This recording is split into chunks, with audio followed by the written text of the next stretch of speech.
Imagine stepping out of your front door directly into a thick, choking wall of orange dust.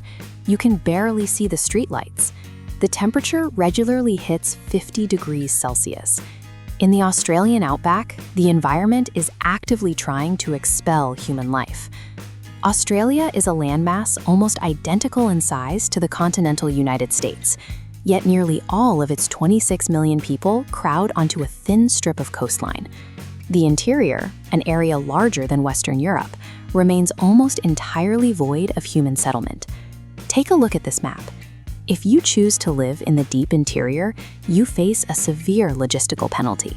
The nearest petrol station is often 700 kilometers away. The closest doctor requires a 1-hour flight, assuming the weather actually lets a plane take off. Fresh vegetables arrive once a month by truck, and your closest neighbor might be 50 kilometers down a dirt track. Mobile phone service simply does not exist out here. You are reliant on crackling shortwave radios or satellite internet connections that completely cut out the moment a heavy cloud rolls in. Looking at this level of intense daily friction, most of us assume the few thousands of people who live out here must be trapped, or perhaps serving some kind of exile. Thousands of Australians are making a deliberate choice to stay. They are weighing the extreme pressure of the desert against a very specific set of personal returns. We can track this logic on a motivation trade-off matrix.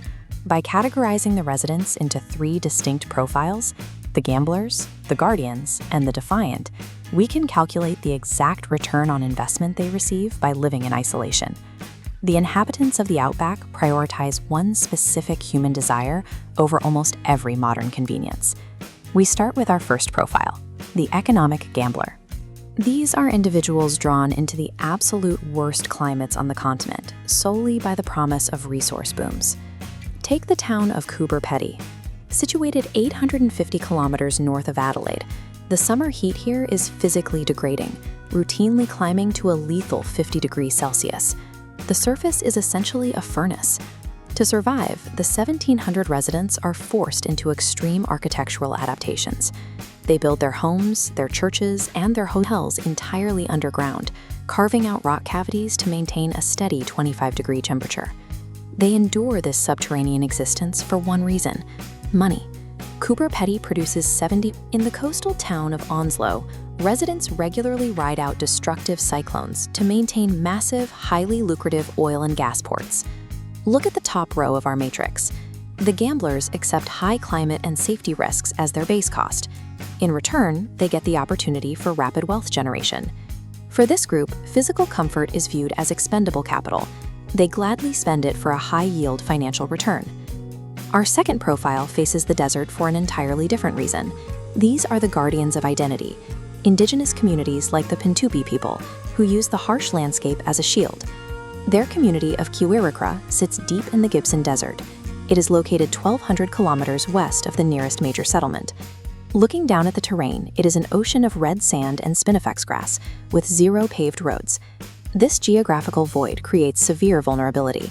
The 150 residents rely entirely on irregular charter flights for basic supplies.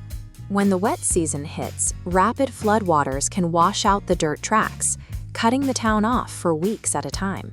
After decades of forced relocation to government settlements, the Pintupi walked hundreds of kilometers back into this desert in the 1980s. Their creation stories and identities are inextricably linked to this specific soil. The alternative would be moving to a modern city. That would guarantee logistical safety and reliable infrastructure, but it would sever a cultural lifeline that has sustained them for tens of thousands of years. Updating our matrix, the Guardians willingly pay a massive cost of restricted mobility and poor infrastructure. The outcome they purchase is cultural preservation. The distance provides the essential protection required to prevent cultural erasure. Our final profile defies both economic logic and biological safety. These are the defiant escapists, individuals who refuse to leave their posts even when the local economy collapses or the government issues evacuation orders. Take the ghost town of Cook. Only 5 people live here permanently. Their entire existence revolves around a single, perfectly straight railway line stretching 478 kilometers across the Nullarbor Plain, repairing rails in total isolation. To understand their psychology, look at the contrast in Birdsville. Normally a quiet town of 115, Birdsville explodes once a year.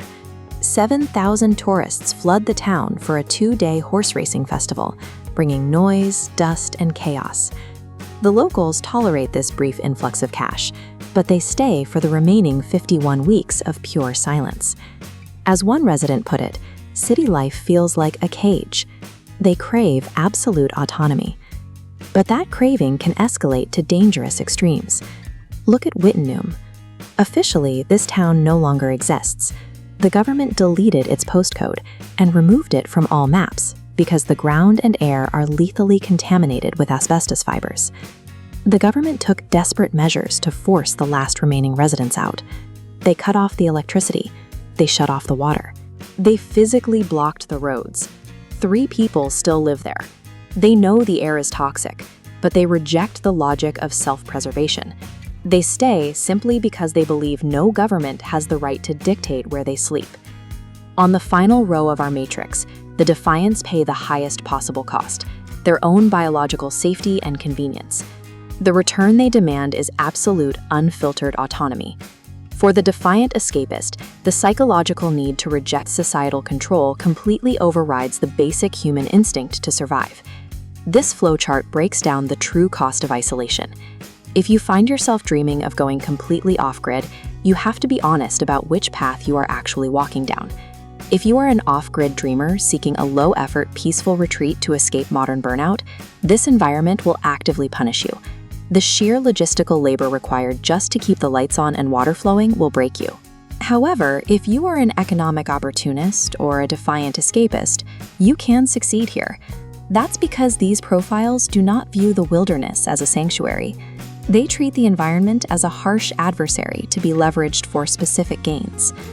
There is also a hidden social trade-off. In a town of 15 people, true anonymity is impossible.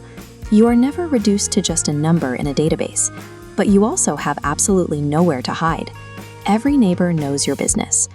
The decision to move to the interior trades the social pressures of the city for the relentless logistical pressure of survival.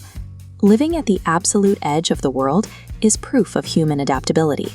We will endure almost any punishment, any heat, and any distance, just as long as we are paying for exactly what we value most.